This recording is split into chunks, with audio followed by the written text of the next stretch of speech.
Bom dia a todos, todas. Estamos abrindo a prestação de contas do Conselho Municipal de Saúde, primeiro quadrimestre de 2016. Audiência pública na Câmara Municipal de Vereadores. O secretário Casarim e sua equipe estarão fazendo a exposição, bem como estão à disposição de todos aqui para que possa discutir sobre o tema que é a prestação de conta do Conselho Municipal de Saúde. Então, nesse momento, eu vou passar a palavra para o secretário Casarim, que assim ele pode ocupar aqui a mesa para que a gente possa acompanhar a exposição.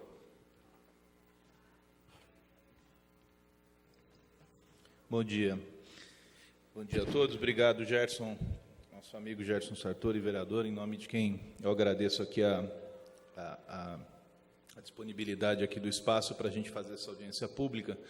A gente tem feito essa audiência periodicamente, conforme, inclusive, temos que atender a legislação nesse sentido, e a gente faz sempre audiência no período noturno, em função do prazo que a gente tinha e da agenda disponível aqui na Câmara.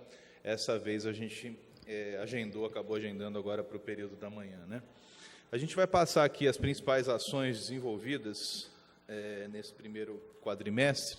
Queria agradecer a todo mundo da saúde aqui presente, muito obrigado.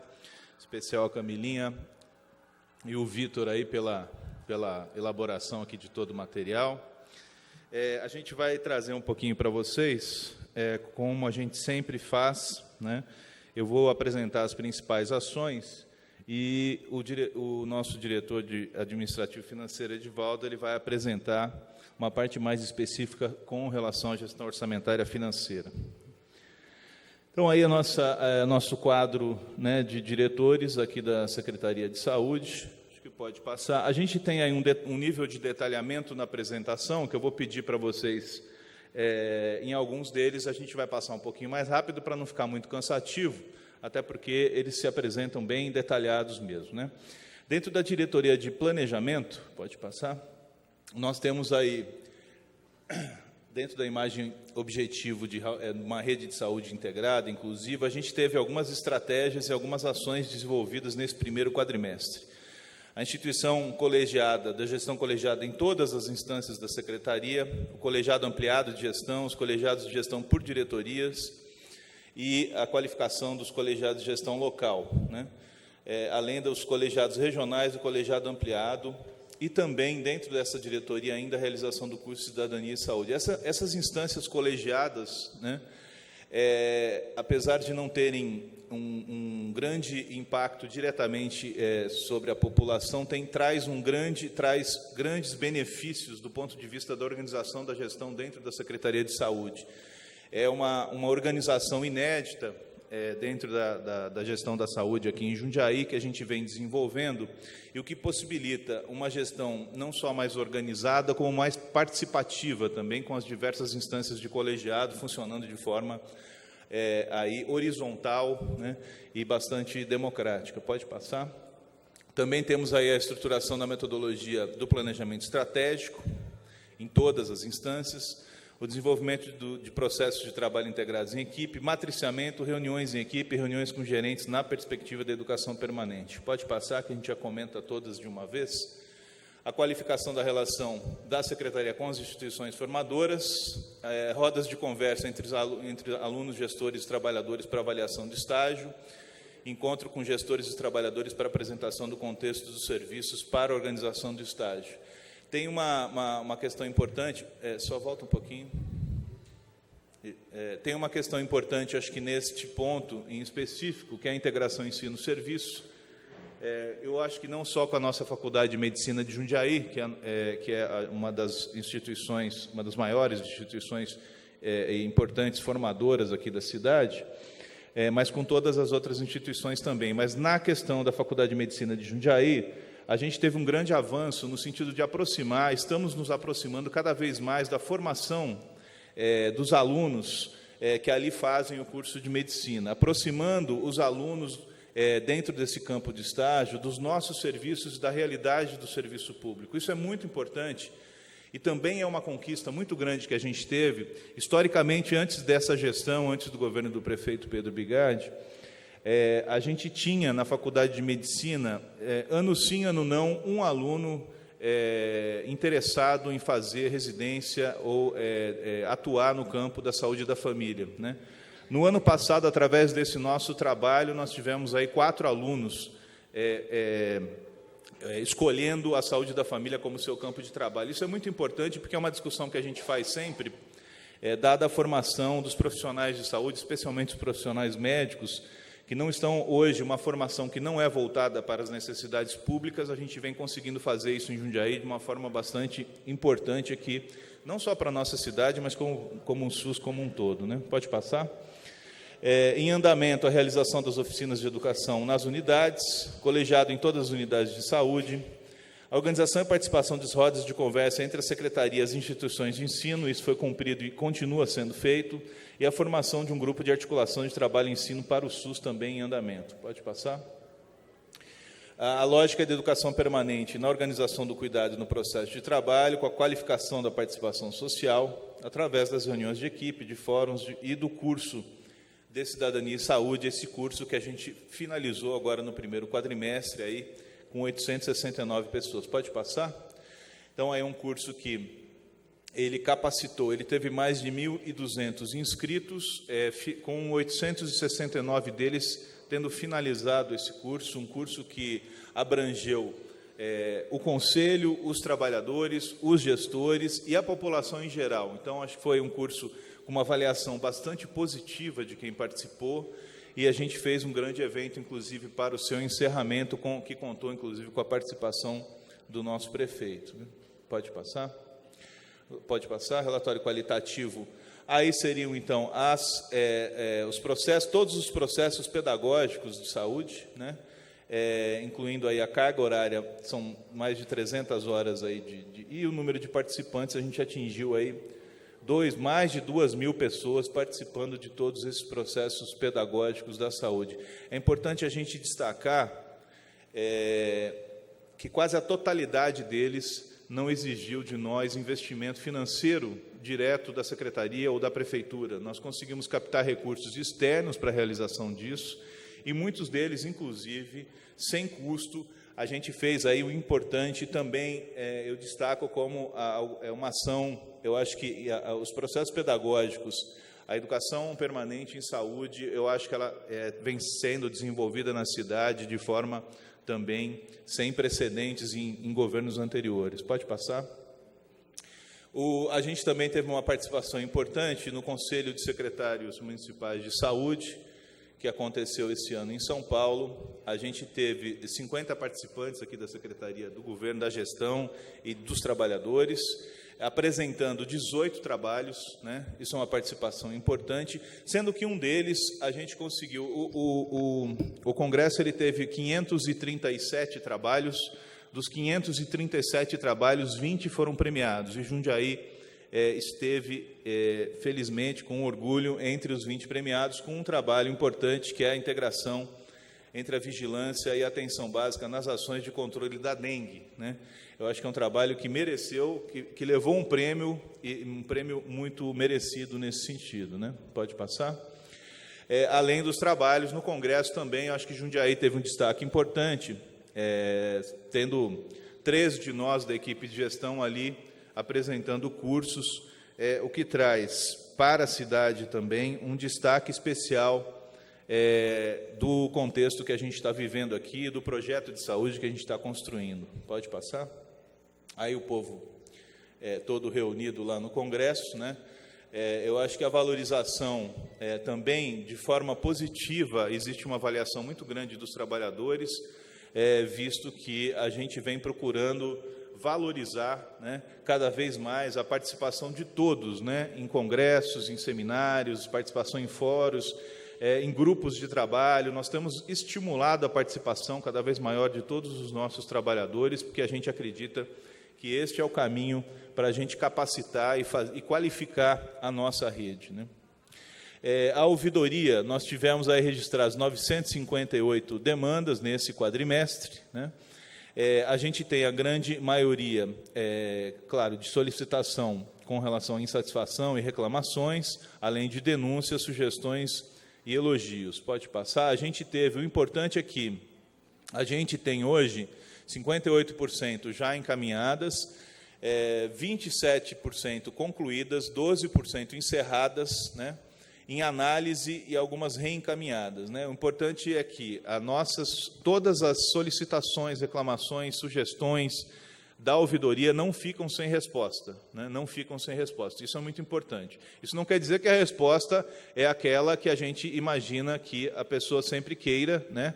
Mas a gente tem uma resposta e um retorno com uma justificativa plausível para aquela reclamação ou para aquela sugestão, então todas encaminhadas. Pode passar.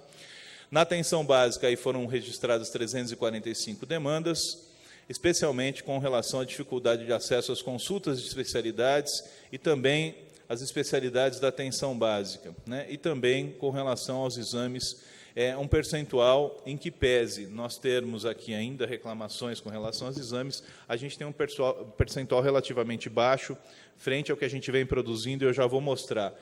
Com relação às consultas de especialidades, essas hoje, né, a demora, né, a reclamação com a dificuldade do acesso a essas consultas de especialidades, hoje é o nosso principal desafio que temos enfrentado, e temos aí algumas mudanças já em curso, né?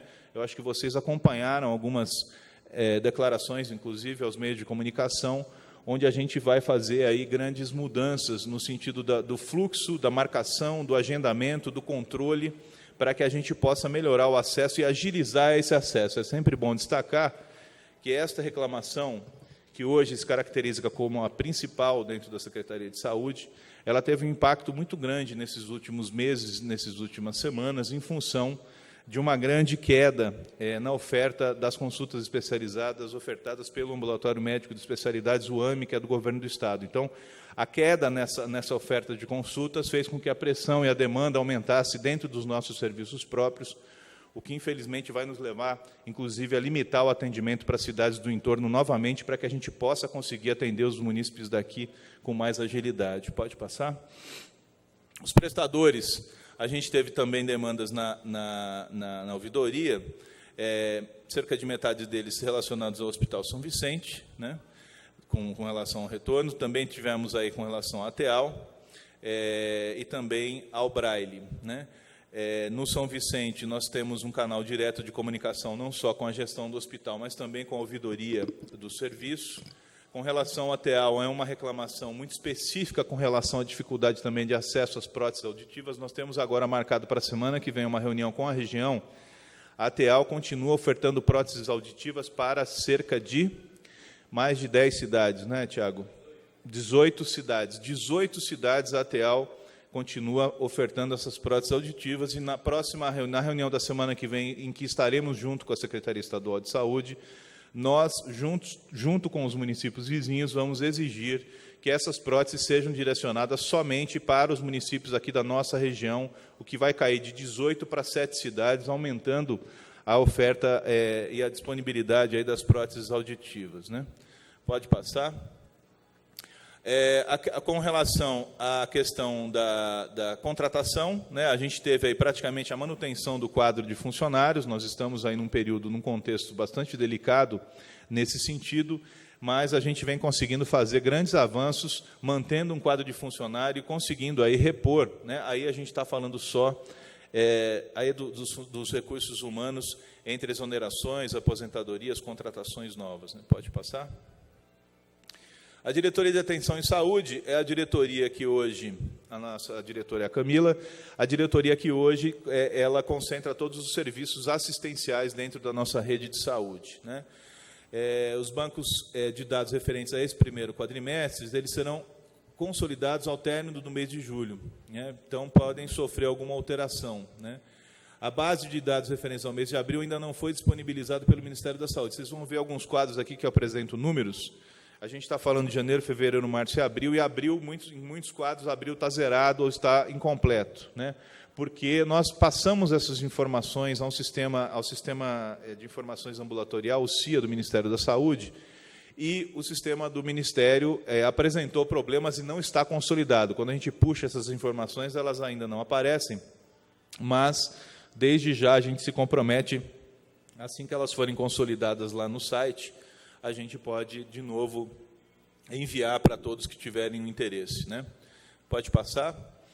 Então, aí nós temos, né, no primeiro quadrimestre, a média mensal de consultas básicas realizadas por equipe multiprofissional. Nós temos uma média mensal aí de 40 mil consultas entre esses 3 meses. Né? Nós estamos fazendo a média entre os 3, porque, como eu disse, abril ainda não está consolidado lá no sistema. Mas é importante já a gente notar que só nos primeiros 3 meses a gente pulou de 33 mil em janeiro para 45 mil em março. Então, assim, é o que a gente realiza. Vamos passar, a gente vai olhando também outros números. Né? A média mensal de atividades em grupo, né? Uma média mensal aí de quase 1.000 atividades em grupo. Atendimentos odontológicos, uma média mensal de 7 mil, pode passar. Também aí tivemos um grande avanço nos 3 primeiros meses. Né? Esse é o nosso quadro de unidades, né? 37 unidades de saúde no total. Aqui a gente tem um modelo, a nossa rede básica, ela está distribuída, algumas unidades com atenção básica que a gente chama do modelo tradicional, outras mistas com saúde da família e outras só de saúde da família. Pode passar? Aí os endereços de cada unidade, que nós estamos agora, neste primeiro quadrimestre, também em andamento, com algumas ampliações e reformas. Né? Eu sempre destaco uma coisa, que quando eu cheguei aqui, uma das combinações que eu fiz com o prefeito, que havia me convidado, foi de que a gente fortalecesse e investisse cada vez mais na rede básica de saúde, na atenção básica em saúde. Né? Quando a gente chegou, a única pauta era o Hospital São Vicente, eu coloquei para ele a necessidade da gente, de fato, estabelecer uma rede de saúde na cidade. E isso começa, né? Uma rede de saúde começa por uma estrutura que seja a estrutura necessária para que a gente tenha um atendimento de acordo com aquilo que a gente preconiza dentro da atenção básica. E, nesse sentido, eu acho que o prefeito Pedro Bigardi não só vem dando total apoio a esse nosso projeto, como, de fato, ele disparou um dos maiores ciclos de investimento na rede básica que a cidade já teve. Nós estamos chegando, esse ano, a cerca de 20 unidades básicas reformadas, construídas e ampliadas pelo prefeito Pedro Bigardi. Isso, se a gente somar os 3 governos anteriores juntos, a gente não vai ter esse número. Então, isso é importante a gente destacar, que a gente sabe que não é só com prédio que a gente faz atenção básica, mas sem prédio aí é que a gente não faz mesmo. Nós estamos entregando agora, nesse primeiro semestre, a UBS da Vila Rami, já está finalizada, uma UBS que passou de 160 metros para 560 metros, vai ser uma das nossas maiores unidades, uma unidade que está ficando linda. A UBS Tarumã, completamente reformada, também a estruturação em andamento, até o meio do ano a gente está entregando também. A UBS do Jardim do Lago, nós estamos fazendo o lançamento, né? A licitação já não só foi aberta, como já foi assinado o contrato e já começaram a mexer lá no espaço onde vai ser a UBS do Jardim do Lago, a limpeza já está sendo feita, e eu e o prefeito vamos fazer o lançamento dessa obra. Imagino que ainda na semana que vem já estamos fazendo o lançamento do início das obras da UBS do Jardim do Lago, uma reivindicação antiga do bairro, né? Uma das maiores reivindicações ali do bairro. Santa Gertrudes, a gente teve, por motivos de problemas num prédio que a gente tinha alocado para a equipe de saúde da família, nós tivemos que devolver esse prédio, e nós estamos já com a locação em andamento de um novo prédio. As equipes de saúde da família se juntaram com a unidade básica, e agora nós vamos, de volta, vamos estabelecer um novo espaço para a saúde da família. A Vila Marlene, a locação em andamento também. Currupira, nós estamos também ali. O Currupira é uma unidade bonitinha, acho que vocês conhecem, pequenininha, só que ela é muito pequena, né? Uma unidade antiga, está no espaço preservado de área ambiental, a gente não consegue ampliar, por isso a gente está fazendo a locação de mais um imóvel. E Pitangueiras, que a gente está aí com a mudança já para acontecer entre a semana que vem e a próxima, nós estamos fazendo aí essa mudança, visto que também está funcionando numa casa bastante limitada com relação ao espaço físico. Pode passar? Bom dia, vereador Rafael, obrigado. Algumas outras ações dentro da atenção básica, o programa de saúde na escola, além nas escolas em parceria com o PAIT, com o CAPES, com o CTA, aí as escolas e os educandos, um total de mais de 1.500 alunos atingidos por este programa. Pode passar? Reuniões não só do Grupo Técnico de Atenção Básica, mas também do Grupo de Trabalho de Ensino-Serviço, além das reuniões semanais de equipe dos apoiadores e da participação no Conselho Municipal dos Direitos da Pessoa Idosa. É importante, só queria destacar um trabalho importante que a gente vem fazendo, que é o estabelecimento de apoiadores dentro dos serviços assistenciais. Isso também é uma organização dentro de um modelo de gestão inédito na cidade, onde a gente tem um conjunto de apoiadores que ficam ali vinculados à diretoria de atenção à saúde, a DAS. Esses apoiadores fazem aí uma importante interlocução entre todos os nossos serviços e o nível central da Secretaria de Saúde. Pode passar? A gente teve a capacitação para enfermeiros, administrativos e agentes comunitários de saúde, as reuniões mensais com médicos do Provab e médicos do Mais Médicos, um fórum permanente também com os agentes comunitários, com um encontro a cada 2 meses, aí, agentes comunitários, que a gente tem uma importante atuação dentro deste nosso desenho de assistência.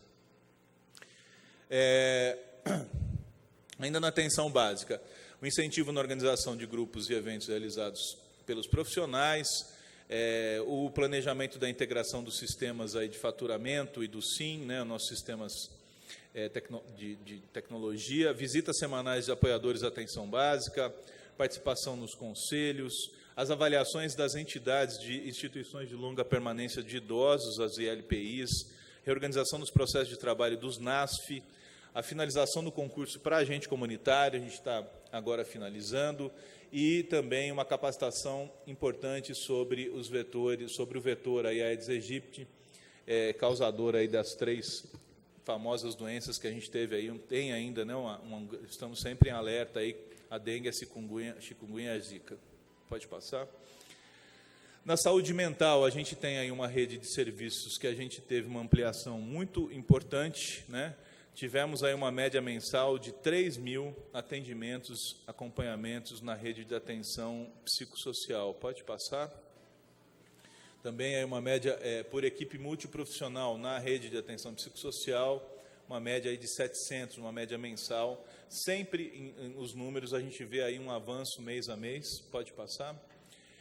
A gente teve a consolidação das ações de apoio matricial em saúde mental, os atendimentos compartilhados nas UBSs, as ações da RAPS a partir da construção do cuidado compartilhado entre os serviços e a consolidação da autossuficiência nos atendimentos em saúde mental no município de Jundiaí. A gente destaca sempre a saúde mental, porque, de fato, nós temos uma realidade hoje em Jundiaí absolutamente diferente daquilo que encontramos quando chegamos. Nós não temos hoje mais nenhuma internação psiquiátrica sendo realizada em hospitais psiquiátricos, antigos manicômios, nem mesmo nas comunidades terapêuticas. Isso é importante porque a gente está dando mais qualidade na assistência a essas pessoas, mais respeito à dignidade dessas pessoas, com atendimento em liberdade, com atendimento feito na nossa rede, né? Com todos os desafios e com todos os problemas que a gente enfrenta, nós temos aí uma equipe de saúde mental que muito nos orgulha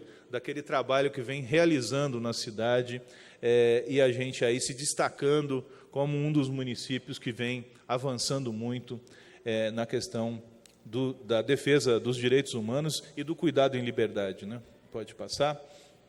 Na atenção especializada, a gente tem esses serviços, né? Além dos serviços próprios, a gente tem aí os contratados e os conveniados. É claro que a gente destaca aí o Hospital São Vicente, está faltando aí o Hospital Universitário, eu acho, né? Além do Hospital Universitário, são dos nossos maiores serviços hoje hospitalares, né? Além de todos os nossos serviços próprios. Pode passar? E aí, uma média mensal de consultas em cada um desses serviços, vou passar um pouco rapidamente para a gente ter uma noção. Não, falta só uma, só para a gente ver qual que é nessas 2 tabelas. Uma média mensal por estabelecimento de 10.000, 1.500 aí por equipe multiprofissional na atenção especializada. Aqui é importante a gente destacar também que a gente vem aumentando, né? O de cima são consultas médicas, o de baixo são consultas por outros profissionais, né? E é importante também uma mudança no modelo que, a princípio, não tem um grande impacto para a população, mas tem um grande impacto para o cuidado, que é quando a gente pula de 1.200 para 1.900, 1.200 para quase 2.000 consultas por profissionais de outras áreas, isso significa a valorização e o fortalecimento no atendimento multiprofissional, né, para que ele não fique focado ou centralizado somente no profissional médico. Isso amplia a abrangência do cuidado para toda a população. Pode passar? 10.000 consultas em média, e consultas especializadas por profissional, todas as especialidades, pode passar. Consultas especializadas por equipe na atenção por profissional, 1.500 aí em média também. A gente teve um aumento, ó, percebam que mês a mês aí, é uma pena que a gente não tenha os números de abril, porque eles mostrariam ainda mais a nossa evolução, né? Pode passar? Média mensal de procedimentos com finalidade diagnóstica realizados, 120 mil exames por mês realizados, não só exames, né? Todos os procedimentos com finalidades diagnósticas realizados. Percebam que a gente começou com 107 mil em janeiro, chegamos a 140 mil em março, né? A gente teve aí um grande avanço nesse sentido, então por isso que eu falei... Oi? Análises clínicas, né, que também a gente teve uma grande, verdade, o Tiago está lembrando aqui, um grande avanço, né, acho que vocês se recordam de alguns meses atrás, a gente está aí com esta demanda sempre da população, em muitas unidades, reclamando a não realização de exame de análises clínicas, são os exames laboratoriais simples, né? Então, nós fizemos, com uma mudança contratual, aumentando a oferta, e mudando também a organização da marcação desses exames, né, a mudança no fluxo, abrindo as cotas para as unidades. Então, mudanças de gestão importantes aliadas a um aumento de oferta no contratualizado, a gente pulou de 83 mil para 106 mil em março, né? Isso é muito importante. Então, por que eu falei lá que a gente tem ainda a reclamação, mas 12% é um percentual relativamente baixo quando a gente compara principalmente a outros municípios que não chegam nem perto disso, né? A gente tem hoje uma situação que ainda exige atenção e organização, mas uma realização muito grande desses procedimentos aí com finalidade diagnóstica. Pode passar? Atendimentos em odontologia na atenção especializada, que é o CEL, né? Nós temos uma média mensal de 740 aí, atendimentos lá no Centro de Especialidades Odontológicas. Pode passar? Também realizados pelas entidades contratadas, né? A BemTV aí, uma média mensal de quase 1.000 fisioterapias, além de 1.200 consultas, atendimentos, acompanhamentos. Na TEAL também a gente tem aí, entre consulta, atendimento e acompanhamento, uma média mensal de quase 3.000, né? Além de 1.600 exames, né? Métodos diagnósticos de especialidades, né? E as próteses e órteses não relacionadas ao órtese cirúrgico, 180, aí uma média mensal. É baixo esse número, e principalmente ele é mais baixo ainda porque ele está muito abrangente, ele está abrangendo 18 cidades. A gente vai mudar esse panorama aí para a gente aumentar a oferta de aparelhos auditivos. Pode passar?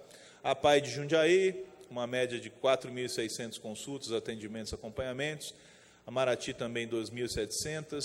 O Centro de Reabilitação, uma média mensal aí de 500 fisioterapias, além das consultas, quase 500 também. Pode passar?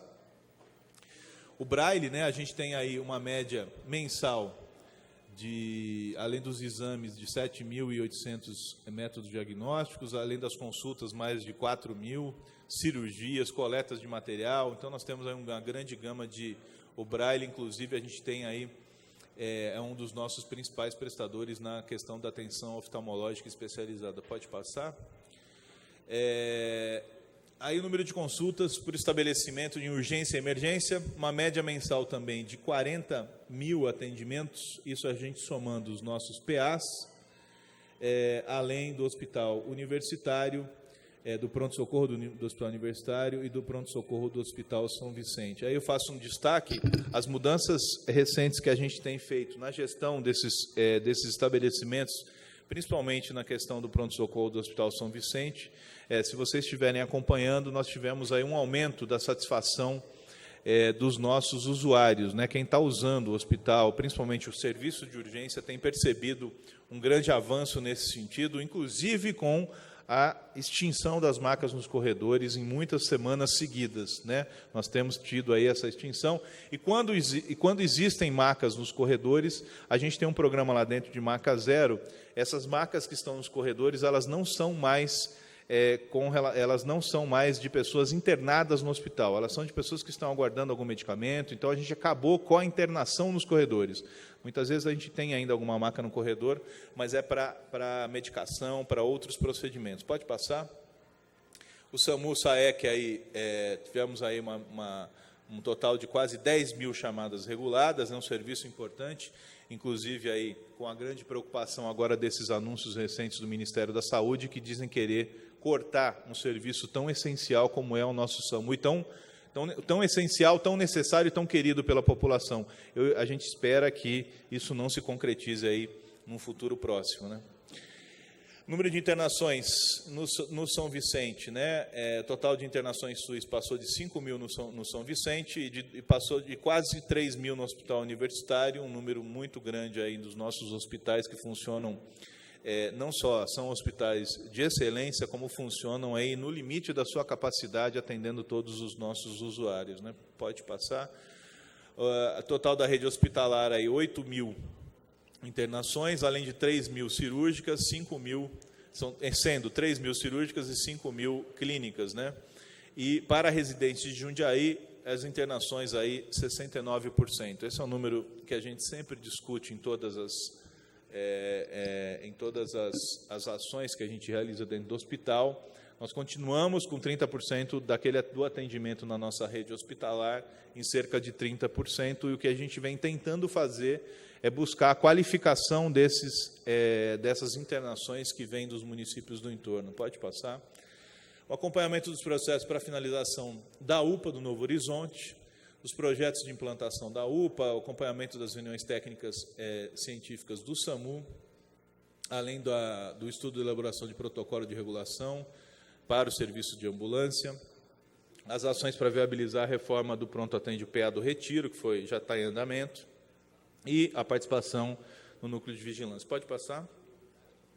Algumas outras ações desenvolvidas dentro da área de assistência farmacêutica, o controle logístico de todos os itens da rede básica, incluindo os psicotrópicos, o inventário contábil, a homologação do concurso para farmacêutico, a revisão dos procedimentos operacionais padrão dentro da área, a inclusão de um farmacêutico no CAPS 3, a reorganização do fluxo de dispensação também dos medicamentos no CAPS 3, conforme a exigência aí de uma nova portaria. Pode passar? Então, aí a farmácia do CAPS 3, né? A gente está mostrando aqui, destacando o CAPS 3, pela importância e em função da finalidade dos medicamentos ali dispensados, né? A maioria psicotrópicos, e a gente teve uma organização importante nesse sentido. Pode passar? Então, aí a gente teve aí uma organização que não só ela visa a nosso controle orçamentário financeiro com relação à aquisição dos medicamentos, mas principalmente busca qualidade na assistência aos pacientes que se utilizam desses medicamentos, né? Um encontro aí da caravana Resgate da Saúde, com um grupo de munícipes aí do HPAMA, né, ainda dentro da área de assistência farmacêutica. Pode passar, vou passar um pouquinho rápido, tem bastante coisa aí que a gente desenvolveu. O levantamento dos processos de hepatite C, reuniões junto a um grupo de trabalho aí do apoio aos municípios, junto ao CRF e a esse grupo de trabalho para o apoio aos municípios, com a finalidade de alinhar a assistência farmacêutica junto ao órgão regulador. Um colegiado de farmacêuticos através de reuniões mensais. Pode passar? E também a divulgação dessa cartilha de orientação e acesso aos medicamentos no site da Prefeitura, né, e nas unidades do município. Acho que a gente teve uma organização aí também, nunca vista na cidade, no sentido da gente melhorar a qualificação da dispensação, que muito na assistência farmacêutica tem relação com a aquisição de medicamentos e com a disponibilidade orçamentária financeira para isso, mas muito, eu acho que a gente desenvolve, a gente teve muitos avanços em função dessa reorganização da gestão. A Débora, nossa coordenadora, está aqui, inclusive, fazendo um trabalho muito legal aí junto com a gente. Pode passar? As ações desenvolvidas ainda aí dentro da cartilha, né, que a gente dispensou. A divulgação da fitoterapia, né, através das clínicas de plantio rodas de chá, lá junto com o pessoal do NASF. O projeto Semear, lá no CRASO São Camilo, oficinas, Dia Mundial da Saúde com plantas repelentes de insetos, piolhos para aparelho respiratório, lá na UBS do Corrupira, além de oficinas de arte. Pode passar.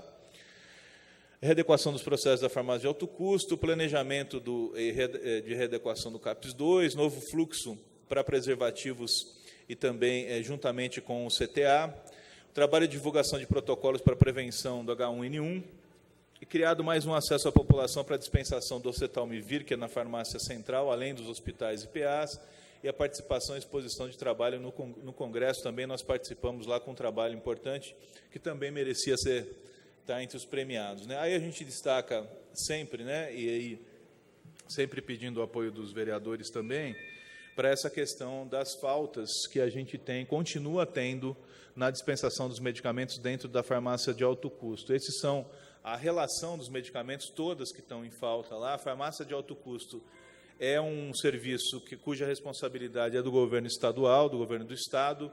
Ela tem, em média, né, como a gente faz parte lá da diretoria do Conselho de Secretários, a Coordenação Estadual de Assistência Farmacêutica, ela explicitou que nós estamos com uma falta, em média, de 60 itens em todas as farmácias do Estado. Isso traz um problema muito, mas muito grande para a gente, por quê? Primeiro, o grande e maior problema, que é o usuário não ter acesso ao medicamento que ele precisa. Acho que esse é o problema mais grave, né, que a gente causa uma desassistência imediata para a população. O segundo problema grave que traz para o município é que todos esses medicamentos acabam sendo judicializados contra a prefeitura. Então, a pessoa, quando não encontra na farmácia de alto custo, automaticamente entra com processo judicial e a prefeitura acaba pagando uma coisa que não é responsabilidade dela. Então, eu acho que é mais uma das coisas que mostra aí a total falta de compromisso do governo do Estado com a saúde aqui em São Paulo. Pode passar.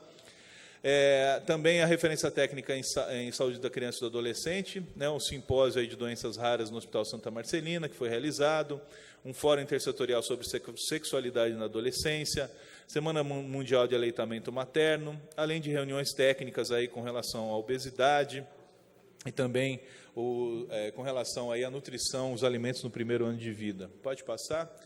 Na saúde da mulher, reuniões mensais com os médicos GOs e os médicos do Programa de Saúde da Família e também do Programa Mais Médicos, né, abordando os temas pertinentes à área, além da revisão e atualização de protocolos clínicos e a participação no Comitê de Mortalidade Materna Infantil do município, investigando 100% dos óbitos maternos e infantis. É importante que a gente vem trabalhando cada vez mais no fortalecimento do desenvolvimento de um trabalho de análise de construção e análise de informações em saúde. Isso tem possibilitado um grande avanço aí na rede assistencial. Pode passar. Participação no Conselho de Segurança Alimentar. Pode passar. Aí acho que são mais ações também no grupo de trabalho do Programa de Saúde na escola. Pode passar. O PIC, Programa de Práticas, referência de práticas integrativas e complementares, também reuniões com os NASF, com o Centro de Convivência Cultural, Comissão de Fitoterapia e participação em diversos projetos. Aí pode passar. Também a formação básica em danças circulares, que aconteceu aí no período de 2 de março a 20 de abril, com encontros semanais, com a participação de 10 unidades de saúde. Pode passar. Também Tai Chi Chuan, além da dança circular, outras práticas corporais. A gente teve aí caminhada monitorada também, com um grande número sempre de participantes nos 4 meses. Pode passar. Também algumas oficinas em parcerias com outras instituições, cultivo orgânico de plantas, com a Secretaria de Cultura, com o SENAC. Pode passar. Também na reabilitação, a capacitação das equipes do NASF, né, a nossa referência técnica em reabilitação, a capacitação das equipes do NASF sobre a área, sobre a temática da reabilitação, reuniões junto ao colegiado ampliado, manutenção do processo de revisão dos contratos, além da revisão intersetorial da minuta do Circula Jundiaí, adaptado para definir critérios de transporte e priorização. Pode passar.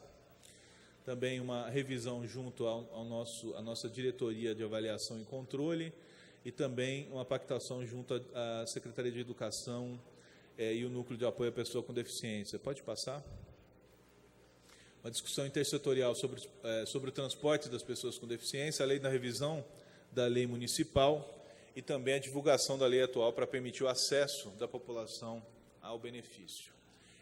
Dentro da referência técnica em enfermagem, revisão de protocolos, treinamentos, fortalecimento da rede cegonha, que é a nossa rede materno-infantil, e a manutenção das atividades individuais, né, assistenciais individuais em grupo. Pode passar. As informações gerais de produção da Diretoria de Apoio à Gestão. O Edivaldo vai apresentar com mais detalhes informações com relação à gestão orçamentária financeira, alguns dos processos que são desenvolvidos, além da questão financeira orçamentária, né, todos os processos desenvolvidos dentro da área de apoio à gestão. Né, o Edivaldo depois pode comentar um pouquinho mais, só para não me alongar muito, pode passar. Dentro da área de vigilância, nossa diretora de vigilância, a Rosa, está aqui. A nossa equipe de vigilância vem fazendo um trabalho muito importante em todas as vigilâncias, né? A começar por uma coisa, por uma ação importante que nós estamos buscando desde o começo, que é a integração das diversas vigilâncias. Eu acho que a gente vem conseguindo uns avanços muito importantes na integração e no trabalho articulado, mas a gente tem aí um número grande de monitoramento, vistorias, emissões de licença, notificações.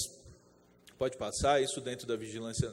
A vigilância sanitária também, mais de quase 1.500 monitoramentos, vistorias, emissão de licenças também, LTAs, pode passar. Advertências, interdições parciais, coleta de alimentos. Então, tudo isso dentro da vigilância sanitária, pode passar. O serviço de verificação de óbito, né? Nós temos da vigilância, a Leila, que está aqui também, o doutor Severino, que está aí também, do SVO. O serviço de verificação de óbito é o serviço que faz aí o atendimento para fazer as necrópsias, né, que a gente realiza nos pacientes que não tiveram a causa de morte identificada. Então, nós tivemos aí no SVO um número total de 458 atendimentos distribuídos aí entre todas as cidades. Este é um serviço que, infelizmente, a gente tem. Em média, nós temos tido aí, dos 458, percebemos que 222 são de Jundiaí. Então, praticamente metade de Jundiaí, o restante desses atendimentos, eles vêm dos municípios do entorno. Nós vamos estar comunicando à região, na próxima semana, na reunião do colegiado, que iremos parar o atendimento do SVO para os municípios do entorno. Nós temos um custo desse serviço hoje da ordem de R$200 mil mensais.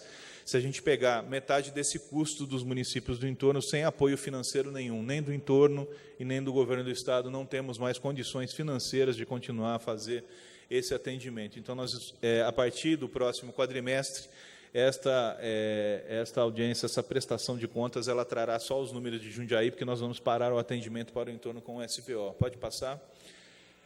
Ainda na vigilância em saúde do trabalhador, aí as reuniões técnicas, além das atualizações e processos de educação permanente, pode passar.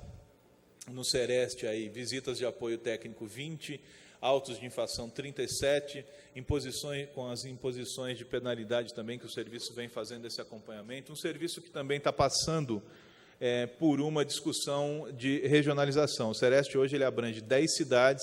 Então, ele ultrapassa também o nosso limite, nossa região, que é composta oficialmente, né, nós temos uma região de saúde composta por uma deliberação bipartite, que inclui 7 municípios e não os 10, por isso a gente está rediscutindo também a atuação do Sereste nesse sentido. Pode passar. Ainda no Sereste, as consultas, além das avaliações audiológicas, os acolhimentos, né, então, é um grande número de atendimentos que a gente tem lá. Pode passar também. A vigilância epidemiológica, as notificações que a gente teve aí no sistema, né, entre dengue, tuberculose, influenza, varicela, conjuntivite e diarreia. É importante que a gente venha trabalhando para que essas notificações aumentem sempre, né, porque notificação não é doença confirmada, né? A notificação é aquela suspeita que o profissional tem, ele é obrigado a notificar para que a gente possa tomar as medidas necessárias no sentido de confirmar e, em sendo confirmada, tomar as ações, realizar as ações necessárias para o controle.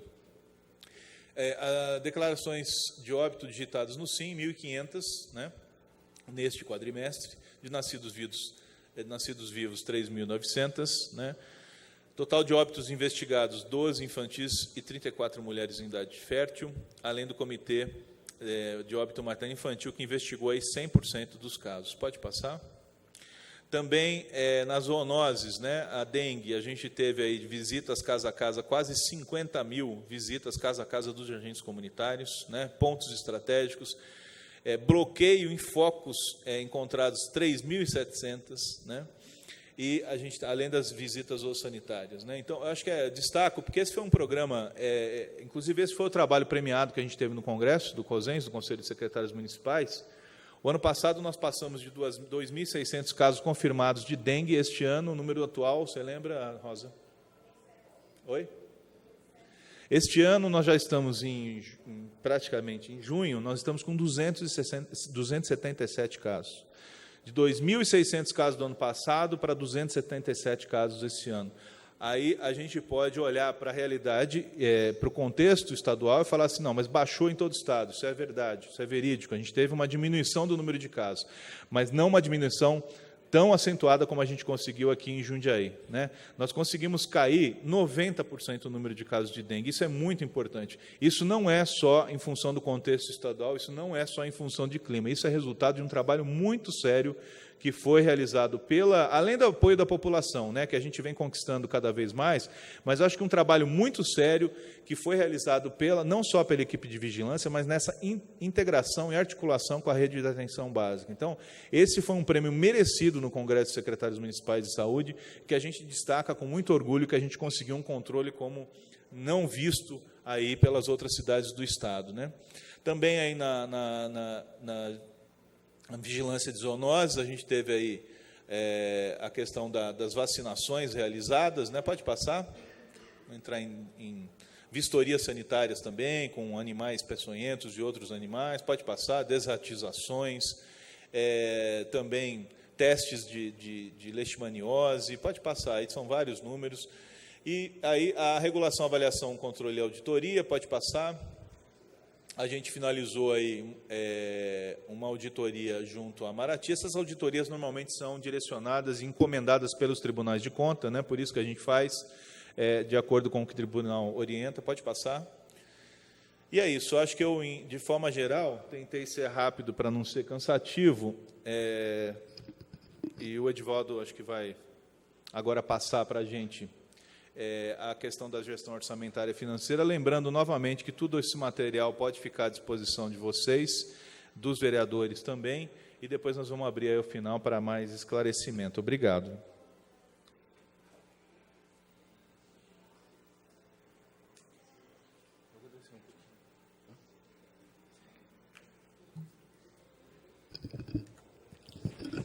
Olá, bom dia. Só para complementar essas informações, essa última informação, esse material, além de estar disponível aqui, né, impresso, depois ele também vai para o portal da transparência do município, né? Então, o acesso é público, vai para uma discussão depois mais aprofundada no Conselho de Saúde sobre esses dados, vários outros relatórios, né, mas conforme prevê a Lei 141, Lei Complementar 141, existe, né, a necessidade da apresentação dos dados em audiência pública, e depois do detalhamento ele é discutido mais amplamente nas comissões do Conselho de Saúde e no próprio Conselho de Saúde. Como o Casarim disse, na questão dos dados de ações e serviços, também para a questão orçamentária e financeira, a gente sempre tem procurado usar os sistemas oficiais. O sistema oficial, né, de orçamento de produtos e serviços de saúde, ele está com problema, né, o Ministério está colocando, então a gente está trabalhando com os dados repassados pela contabilidade, ainda sem todas as informações contidas, mas os dados básicos que a contabilidade da Prefeitura já nos passou, que nós vamos estar apresentando aqui. Na anterior, deve ter acontecido alguma coisinha, na verdade, a forma como que se calcula o percentual. A Lei 141, após a emenda constitucional 29, coloca que os municípios têm que ter um gasto mínimo de 15%. Como é que é feito esse cálculo? Não sei por que não está aparecendo, algum problema no sistema. Mas se soma-se um conjunto de tributos e de repasses obrigatórios constitucionais com o que se gastou com recursos próprios na saúde. Feito essa conta, né, o que gastou liquidado, que é aquilo que a gente já empenhou, já se confirmou os serviços ou a entrega dos produtos, dividido pelo conjunto dessas receitas, né, excluídas os repasses específicos da saúde, aí nós temos o percentual. O percentual mínimo tem que ser 15%. Estão listados aí exatamente esse conjunto de impostos e transferências que são consideradas para esse cálculo, né? Então, nós estamos falando de receita aqui. O que nós temos de receita, de uma forma muito rápida, né, sem entrar nos detalhes aqui, para que a gente possa abrir aí para um maior debate com a população. Nós temos o IPTU, ITBI, o ISS, né, multas de impostos sobre esses impostos, a dívida ativa sobre esses impostos, são conjuntos de recursos próprios do município, arrecadados diretamente no município, que fazem parte.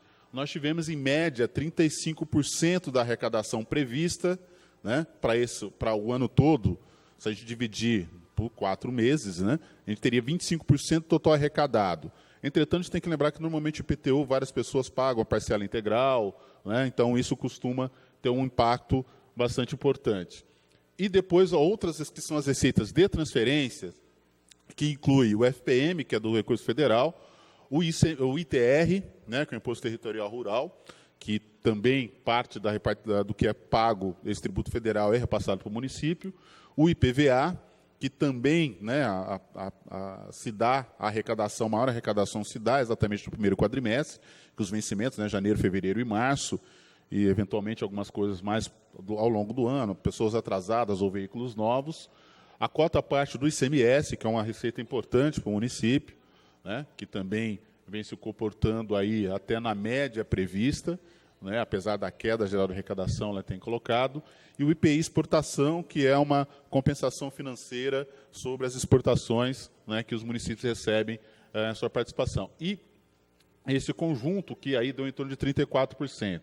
Então, a previsão de arrecadação geral, nesse conjunto, né, que faz parte, aí deu quase 454 milhões de reais, né, que é o conjunto de impostos que a gente vai utilizar como base para o cálculo dos 15%.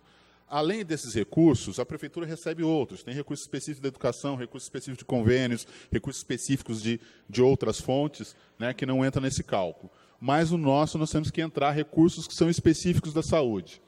Nós tivemos, de repasse da União, né, 38 milhões, aí nós temos repasse da média e alta complexidade, da atenção básica, da vigilância em saúde, de investimentos, né, e correspondeu a 40% do total arrecadado, o que praticamente aumentou aí. Nós tivemos repasse porque nós começamos o início das obras das UPAs, então a gente recebeu um volume importante desse recurso no primeiro quadrimestre. Do Estado, nós recebemos 752 mil. Esses dois valores, na verdade, são valores que eram para ter sido repassado o ano passado, né? Ainda ficou uma parcela do ano passado que não foi repassada, que estava prevista de cair hoje, né? Eu olhei rapidamente no site, não confirma, né? E o pessoal da Prefeitura também não viu na conta. Então, a gente esperamos, aí, entre hoje e amanhã, ter um outro repasse de 200 e poucos mil reais que o Estado deveria estar repassando ao município, né? Isso para atenção básica, e tem outros em atraso, que envolvem questão de assistência farmacêutica e produtos de diabetes, glicemia e hipertensão. E nós temos receitas próprias do município vinculadas diretamente à saúde. São as taxas de expediente da vigilância sanitária, né, de vigilância e saúde, e as multas aplicadas tanto pela vigilância, saúde do trabalhador, né, que são recursos que têm que ficar específico na conta e gastos exclusivos em saúde, com 216 mil reais. Né? Então, nós tivemos aí uma arrecadação em torno de 39% do total previsto para o ano. Pode passar.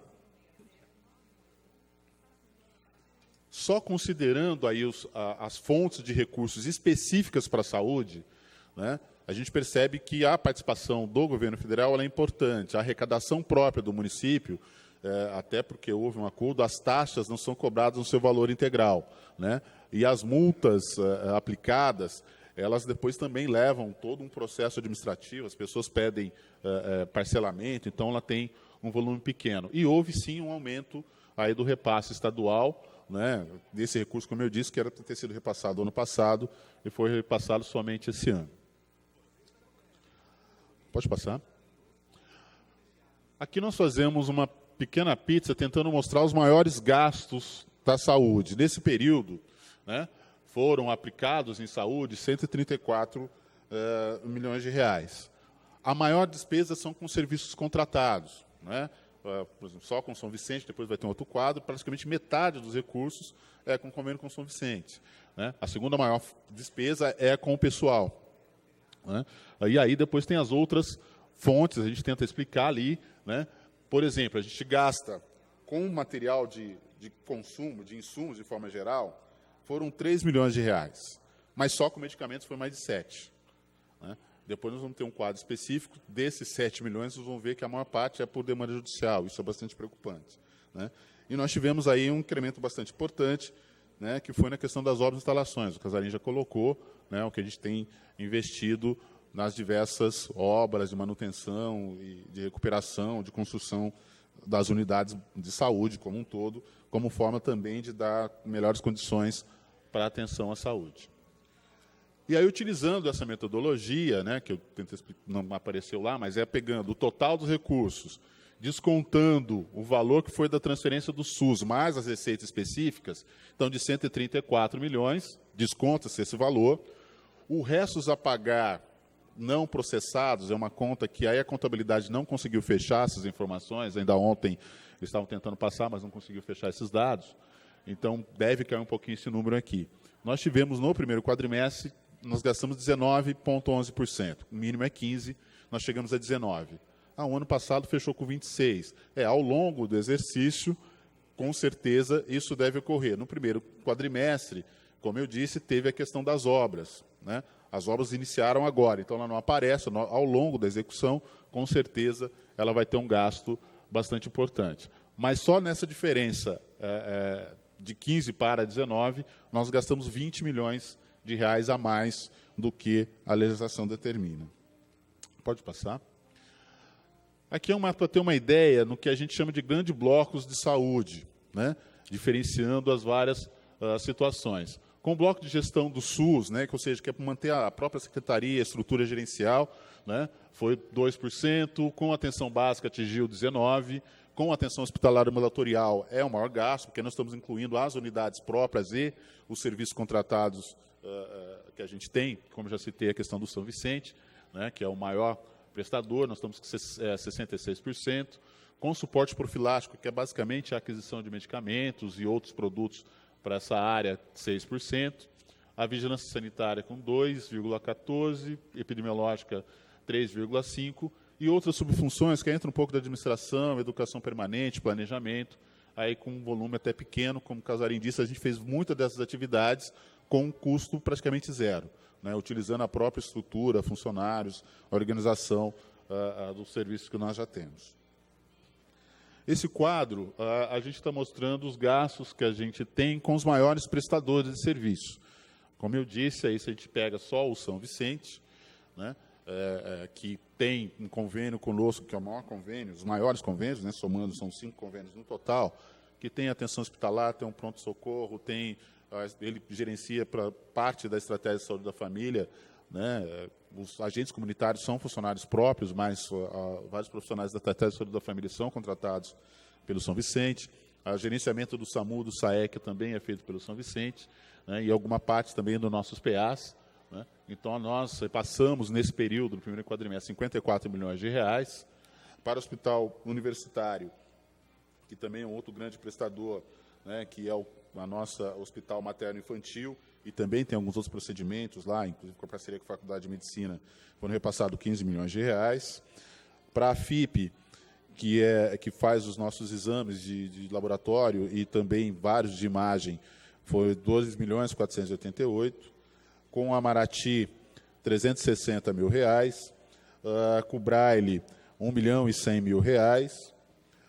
Para a TEAL, 832 mil. Com o SEAD, que gerencia um dos nossos CAPs, 1 milhão 330 mil reais. A APAI, com 449 mil reais.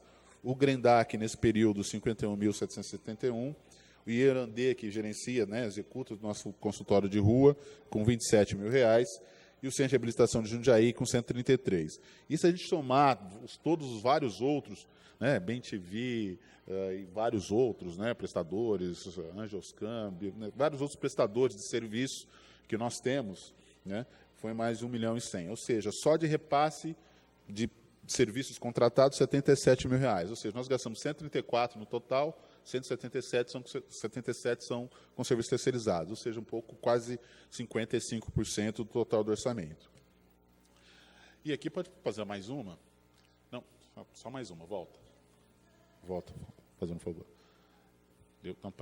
Volta. Eu deveria mostrar um quadro que não... Pode, não, vai para frente. Mais uma. Tinha uma informação ali do lado que não apareceu aqui no slide. A gente tentou demonstrar aqui o que a gente tem comprado, né, com a aquisição com insumos. Ali na primeira coluna nós temos o valor previsto em orçamento e o que de fato nós já gastamos no primeiro quadrimestre. Insumos de judicialização. São várias compras que nós somos obrigados a executar por ordem judicial, que vai desde CPAP, BIPAP, são aparelhos bem complicados, mas nós temos situações inusitadas. Esmalte de unha, tem protetor solar, papel higiênico, marca milho da cor branca, folha dupla com coisa de amêndoa. Tá? Isso é ordem judicial, nós temos que cumprir. Tá? Isso atende cerca de 114 pessoas, R$783 mil só no primeiro quadrimestre. E ali a gente faz uma comparação que não aparece com medicamentos. Não permanece. Nós gastamos para manter para toda a rede de saúde R$3.236 mil, né? Para garantir medicamento para toda a rede, para, né, as 415 mil pessoas, né, que residem no município de Jundiaí, às vezes algumas de fora, que acabam passando pelo nosso serviço. Para atender 4.153 pessoas, nós gastamos R$6 milhões. Ou seja, mais quase que o dobro do total que a gente gasta para atender toda a população, a gente gasta só com ordem judicial.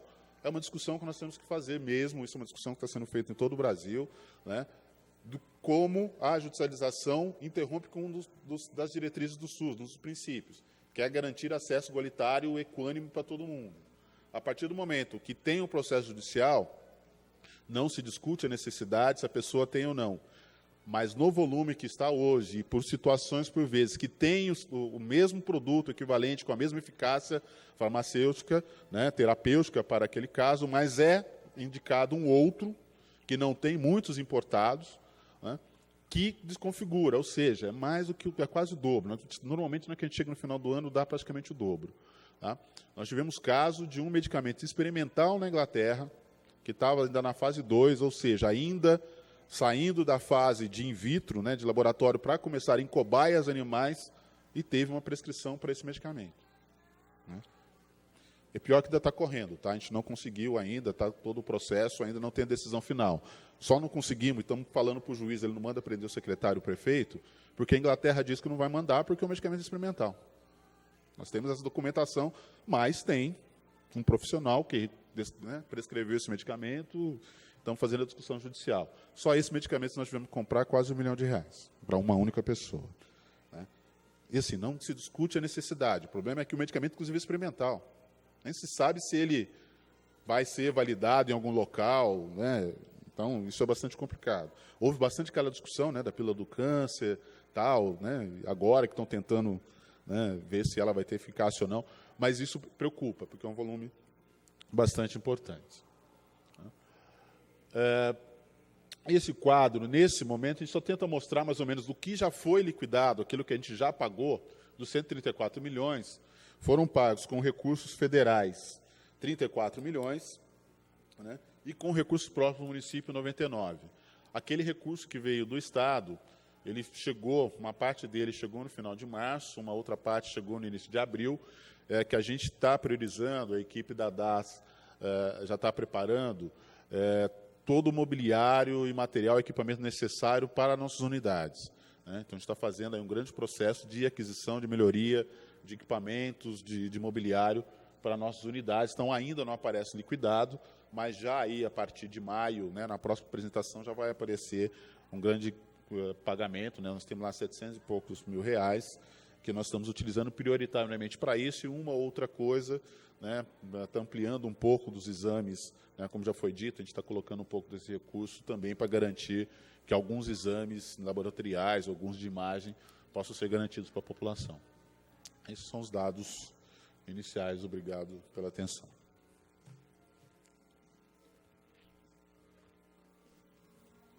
O Casarinho não voltou, mas a gente fica à disposição. Deve atender algum telefone, sabe onde que ele está? A gente fica à disposição aí para os questionamentos, senhores vereadores, os demais presentes. que eu já puder responder, eu não respondo, mas que ele deve estar atendendo alguma coisa ali fora e já retorna aqui também. Obrigado.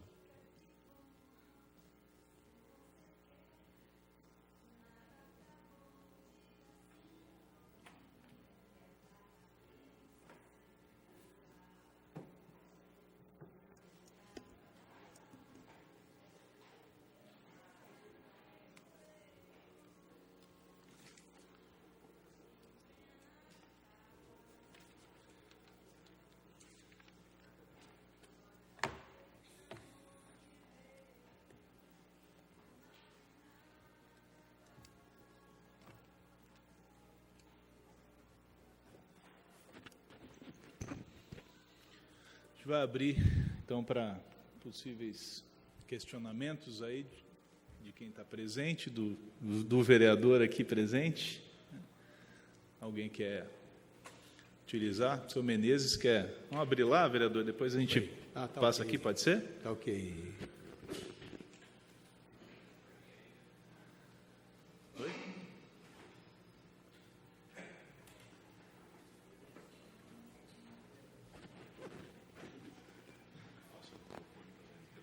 Oi?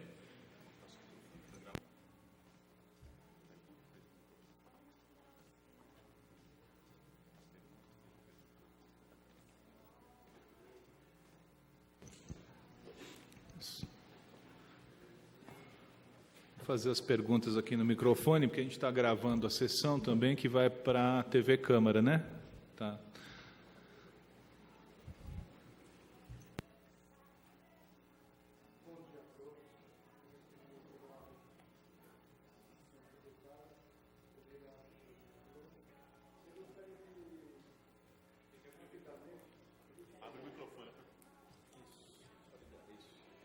Então, vamos começar de novo, né? Bom dia a todos. Obrigado, senhor secretário. Obrigado, senhor vereador presente. Eu gostaria aqui, em primeiro lugar, ressaltar que eu vejo com muita tristeza quando esta Câmara, que nós temos a prestação de contas com apenas um vereador da casa presente. Tá? Eu acho que essa prestação de contas é um assunto muito importante e que também os vereadores, pelo menos os vereadores da Comissão de Saúde da Câmara, estariam que estar presentes. Mas também ressalto também o incentivo da população também, que não vejo ninguém como população, conselho também, os conselhos de saúde, eu só estou aqui vendo só o próprio Menezes aqui, tá? E os demais da secretaria, aí sim, estão todos presentes, que todos foram convidados por senhor secretário. É simples. Hoje eu não tenho muita coisa a falar, mesmo porque todo mundo sabe que essa audiência ela ainda não passou pelo conselho, então ela não foi aprovada ainda, tá? Só para ressaltar. Mas eu gostaria de fazer uma única pergunta hoje para o senhor secretário. Pelo tudo que está escrito aqui, por todos os cálculos feitos aqui, eu gostaria de saber o que o senhor secretário e o senhor prefeito pretendem para zerar o ano. Porque se tudo isso foi gasto no primeiro quadrimestre, vai se faltar uma quantia muito grande no orçamento da saúde. A única pergunta que eu tenho hoje é essa: o que vai ser feito, como vai ser feito para se zerar, porque nós não temos condições de, em outubro, por exemplo, final de outubro, final de setembro, fechar os hospitais, fechar os serviços de saúde. Então, é só essa a minha pergunta hoje. Muito obrigado. Mais alguém? Não. Antes de passar, vereador, só vou responder, né? Em duas partes, senhor Menezes. Primeiro, assim, essa audiência pública, ela não está condicionada a acontecer antes aqui ou antes no Conselho. O importante é que ela aconteça nos dois espaços, né? Nós temos a audiência pública aqui até com caráter ainda mais abrangente da participação da sociedade, no sentido de que é aberta, né? Então, não tem, apesar de não ter passado no Conselho, ela vai ser passada no Conselho e independe de em qual momento, um ou outro lugar a gente passar, o importante é passar em todas as instâncias, né? Com relação ao orçamento, o senhor tem razão, a gente tem nós estamos atravessando no país um contexto muito delicado e muito importante de redução, de contingenciamento de recursos financeiros, tanto em nível federal quanto em nível estadual, o que vem impactando diretamente nos municípios. Vocês viram aí a apresentação do Edivaldo. Nós estamos, desde o ano passado, já com cerca de 27% do orçamento próprio investidos na saúde aqui em Jundiaí, né? Isso demonstra que, primeiro, demonstra a prioridade que o prefeito vem sempre destacando em todas as suas falas. O prefeito Pedro Bigatti colocou sempre as áreas sociais como áreas prioritárias de investimento. Saúde, educação e saúde ele coloca sempre como prioridade 0, prioridade 1, né? Isso faz com que a gente venha aumentando gradativamente o percentual de aplicação dos recursos próprios dentro da saúde, mas tem um limite para isso, o senhor tem razão, e a gente tem sim esse limite colocado, visto que hoje, se a gente pegar todos os recursos investidos na saúde, nós temos aí, em média 76% do próprio município, 23% do governo federal e menos de 1% do governo estadual. Isso traz um impacto muito grande. Nós estamos com uma preocupação ainda maior com essas recentes declarações do ministro interino, que vem colocando uma discussão de necessidade de limitação da universalidade do SUS, o que nos deixa muito apreensivos, né, frente a uma política que não simplesmente uma política que garanta algum tipo de benefício como bem, mas sim um direito de toda a população. Então, nos preocupa bastante a questão do acesso universal e também da questão da equidade. Ainda assim, Jundiaí, e aí eu acho que entra não só a nossa capacidade de gestão e de planejamento, mas também a vontade política do prefeito de colocar a saúde como prioridade absoluta. Isso vai fazer com que, para a gente poder fechar o ano, nós vamos ser obrigados a fazer remanejamentos de outras áreas do governo, né? Então, assim, nenhum hospital, nenhum serviço, nenhuma ação da saúde vai parar ou vai fechar, né? Isso o prefeito sempre destacou e continua destacando. Então, nós vamos sim fechar o orçamento, em que pese a gente tem impacto em alguma outra área do governo, né? A gente vai remanejar, como já vem remanejando recursos de outras áreas, para poder cobrir o custo da saúde, né? Não falo nem gasto, porque é um custo, um investimento que a gente faz na área social mais importante que a gente considera, né? Ainda assim, nós estamos brigando para que os nossos repasses sejam atualizados. O governo federal ele tem um déficit, o repasse do teto de média e alta complexidade, nós temos hoje aí um déficit de 15 milhões ao ano. Nós estamos aí insistindo, reivindicando e solicitando ao governo federal que faça esses repasses, apesar de toda a crise institucional que a gente está vivendo, né? E o governo estadual que faça algum repasse, né? Porque nós temos hoje, pelo governo estadual, 122 mil mensais para o Hospital São Vicente através do programa Pro Santa Casa. 122 mil para um equipamento que custa 15 milhões, é 0,40%, ou seja, praticamente nada. Nós estamos aí reivindicando junto ao governo do Estado que faça o repasse, principalmente do programa Santa Casa Sustentável, que vem aí na ordem de 2 milhões e 200 mensais. Se a gente juntar o repasse do governo do Estado com o repasse do governo federal, né, a readequação, a gente zeraria o déficit mensal que hoje o hospital vem apresentando, né?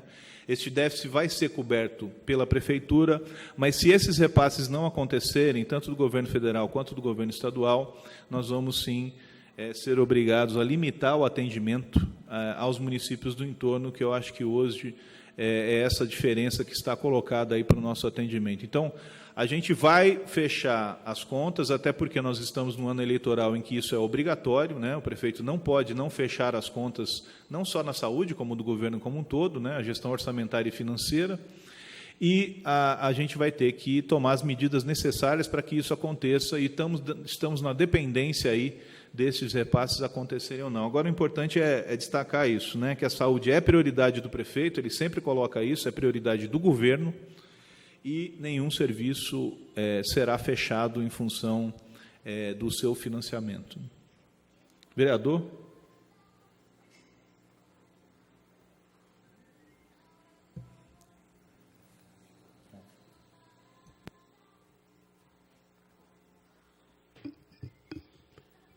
Bom dia, secretário. Bom dia ao público aqui que nos acompanha, Tiago. Eu queria fazer só uma pincelada nessa conversa. A gente sente que realmente o arroxo está chegando. E uma das notícias que chegam, e eu gostaria que você nos dissesse, é que o quadro de especialistas na área do NIS, a gente tem perdido alguns especialistas, e se isso realmente procede, e o porquê. Eu queria fazer uma colocação também a respeito de São Vicente, que eu acho que você tomou quando falou do fechamento, né, para o atendimento ao público em geral, até procede isso, porque eu acho que não é possível que as pessoas que chegam de todas as localidades, com uma dor de cabeça, enfim, qualquer um outro sintoma, ela não tenha primeiro passado ou por uma unidade básica, ou por um PA, ou enfim, ou pela cidade dela para ser avaliado, para ver se realmente a complexidade da necessidade se dirige a um pronto-socorro de São Vicente, que eu acho que é um hospital de excelência, um hospital de alta complexidade, onde a gente vê que o recurso, em sua maior parte, é canalizado para o São Vicente. Eu acho que o caminho é isso, eu acho que deva realmente ter um trabalho nesse sentido, e com isso eu tenho certeza que vai melhorar realmente a qualidade dentro do São Vicente. É claro que, para isso também, a cidade tem que ter as UPAs, eu acho que elas são importantes, até para que venha compensar o conjunto da obra. Então, queria fazer uma pergunta rápida, também ela é pontual, a UPA do Novo Horizonte, da região oeste, se ela realmente já tem uma data para ser inaugurada. Tá? E também é uma judiação, né? A judicialização, né, da forma que ela é feita, eu acho que é uma discussão, e que essa casa aqui também, eu acho que deveria estar participando dessa discussão, para trazer um encaminhamento.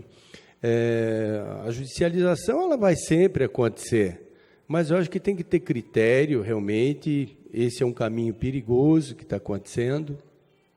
A gente tem também um problema aí, que já foi encaminhado, né, secretário?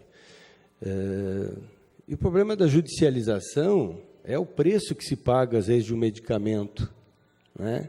Então, ele pode, de uma outra forma, custar bem menos e ter um encaminhamento, então o recurso público ser mais valorizado, sem que, para isso, não se atenda realmente às necessidades da população. Era mais essa colocação aqui, desejar aqui um bom trabalho, e que realmente a saúde ela tem que ser tratada em qualquer governo como prioridade. A saúde não dá para esperar. Obrigado. Obrigado, vereador. Realmente nós temos aí uma situação, como eu disse no começo da apresentação, até das mais importantes, acho que pressões e demandas que a gente vem sentindo atualmente é a questão dos médicos especialistas, especialmente no NIS, né, que é o nosso maior serviço de especialidades, né? Nós estamos aí com algumas especialidades, a gente sempre destaca com mais problemas, né? Porque nós temos uma oferta baixa de horas disponibilizadas por esses profissionais médicos. Quando a gente pega neurologia, angiologia, o que mais? Vascular, são algumas especialidades que hoje a gente tem uma fila, um tempo de espera maior, um tempo de espera grande. As demais especialidades, elas estão dentro da média, né? De uma média razoável de atendimento, né? Não sei se o senhor acompanhou, mas vem acompanhando. A gente tem um quadro nacional, e que está se repetindo aqui em Jundiaí, de migração de pessoas dos planos privados para o sistema público de saúde, né? Isso, claro que tem aí um componente que é a crise que a gente está vivendo, Mas também tem um outro componente que o SUS, muitas vezes, em muitas áreas, em muitas ações, ele já está com um atendimento superior ou mais positivo ou melhor, mais qualificado que o próprio sistema privado. Mas, de qualquer forma, a gente teve um acréscimo de quase 20% de pessoas que saíram de planos privados e vieram para o sistema público. Isso também impacta na questão da demanda por consultas especializadas, né? Mas um dos principais motivos, além da baixa oferta, então, a baixa oferta nós tivemos, sim, alguns médicos que desistiram, né, que pediram exoneração, mas, em paralelo, nós tivemos outros profissionais que a gente está aumentando a carga horária. Então, a gente está tentando compensar com o que a gente tem, né? Profissionais que fazem 20 horas ou 12 horas, nós estamos passando para fazer mais horas para compensar essa carga horária que a gente perdeu com os profissionais que pediram exoneração. Em paralelo, também, nós estamos chamando médicos de concursos. Os concursos que a gente tem aberto, nós estamos chamando os neonatologistas, além dos neonatologistas, hematologistas, urologia também é uma outra área importante que a gente está chamando, e também estamos chamando médicos para restabelecer os buracos que a gente tinha dentro da rede básica, né? São os GOs, os clínicos e os pediatras. Por que isso é importante? O trabalho que a gente vem fazendo junto com a atenção básica em saúde, tentando buscar um aumento da sua resolutividade e colocando mais médicos atendendo na rede básica, ele acaba diminuindo a pressão e o encaminhamento para a rede especializada. Então, nós estamos trabalhando em todas as frentes, contratando médicos, aumentando a carga horária dos que a gente tem e completando o quadro de profissionais médicos dentro da rede básica. Em 3 meses, a gente espera um efeito muito positivo nesse sentido da diminuição da pressão dentro do NIS. Ainda assim, a gente enfrenta um problema seríssimo, porque o NIS, assim como o ambulatório de especialidades da Faculdade de Medicina, eles atendem a toda a região. Um atendimento que deveria ocorrer prioritariamente no AME, que é o Ambulatório Médico de Especialidades do Governo do Estado, né? Acontece que o AME, enquanto o AME oferta hoje 140 consultas por dia para 7 cidades da região, né? 140, não chega a 140, 137, pelo que eu vi o último levantamento, o NIS ele oferta 540 consultas por dia para Jundiaí e região. Mesmo assim, não está dando conta, né? Porque o AME vem gradativamente diminuindo a oferta de consultas, algumas especialidades. E é engraçado que o AME, né, não é engraçado porque é triste.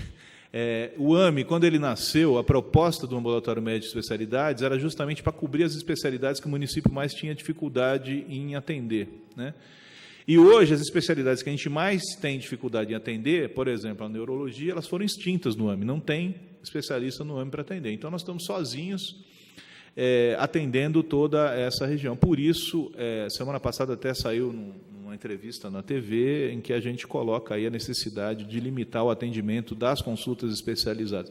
Nós não queremos, com isso, né, prejudicar as cidades vizinhas. Pelo contrário, eu sou muito solidário, tenho muita amizade com os secretários do entorno, e sou muito solidário às dificuldades que as cidades vêm passando, especialmente cidades com baixa arrecadação, como é o caso de Várzea Paulista, né? Eu sei das dificuldades, até porque já trabalhei lá no passado, eu sei o quanto é difícil a gente conseguir, só que a gente tem uma limitação financeira que nós não temos outro caminho, ou a gente faz isso, ou a gente deixa de atender todo mundo, né? Então, eu acho que tem um caminho que a gente vai ter que tomar nesse sentido. Então, eu acho que nas especialidades a gente vem organizando dessa forma.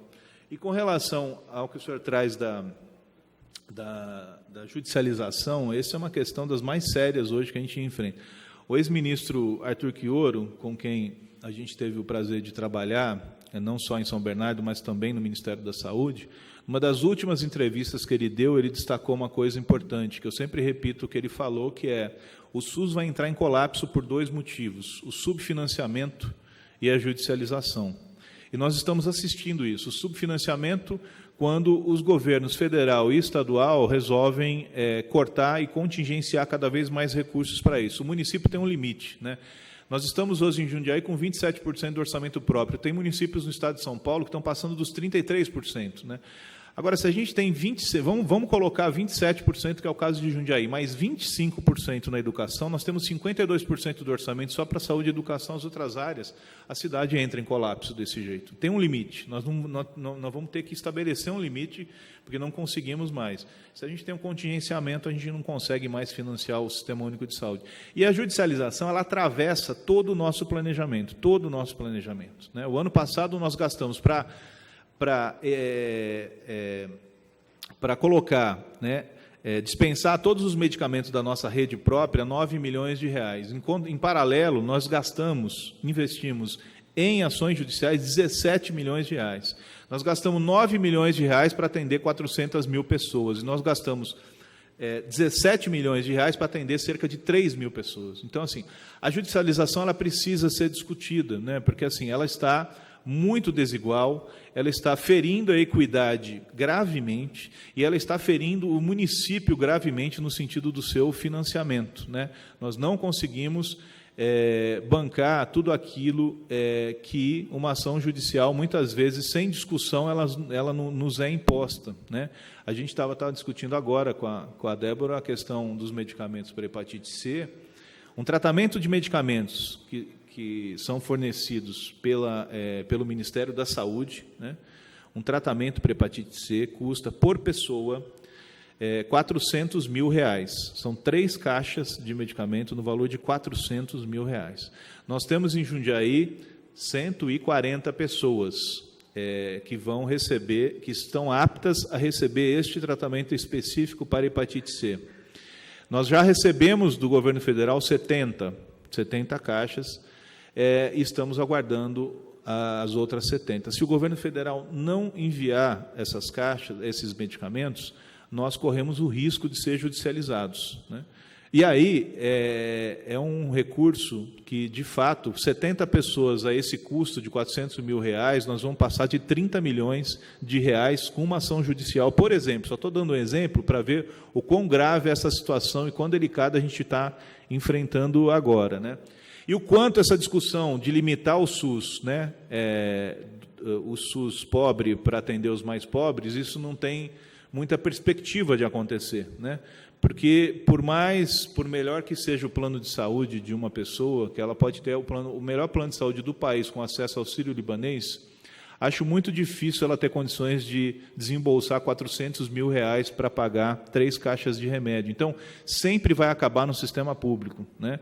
Hoje, tanto a classe alta, quanto a classe média, quanto a classe baixa estão utilizando o SUS e nós precisamos ficar atentos a isso. Agora, a judicialização, de fato, precisa ser discutida e nós estamos em conversa permanente aqui com a promotoria, com a defensoria e também com o juiz, no sentido de tentar amenizar as consequências dessa judicialização ou, pelo menos, organizar para que a dispensação seja feita de outra forma, né? Ela pega justamente na assistência farmacêutica e um dos maiores problemas que estamos enfrentando hoje é essa questão da farmácia de alto custo que vem faltando sistematicamente, ficando sem os medicamentos lá e a gente acaba sofrendo as consequências disso, né? Mas estamos sim preocupados, mas ao mesmo tempo estamos fazendo, acho que, uma gestão muito organizada, com um planejamento cotidiano que nos permite a ter uma certa tranquilidade. Nós vamos fechar o ano em que pese isso poder impactar no atendimento à região de uma forma muito negativa, mas nós vamos fechar o ano, sim,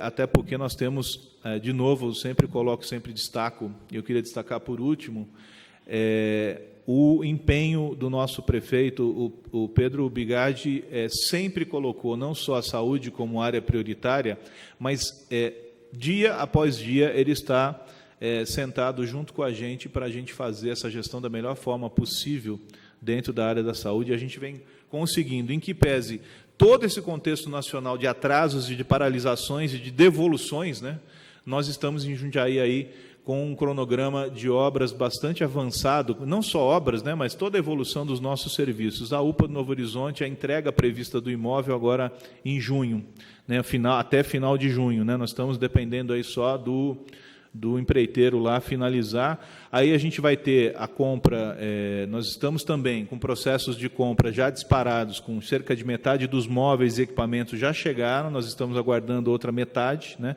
e depois vai ter aí a contratação das pessoas para...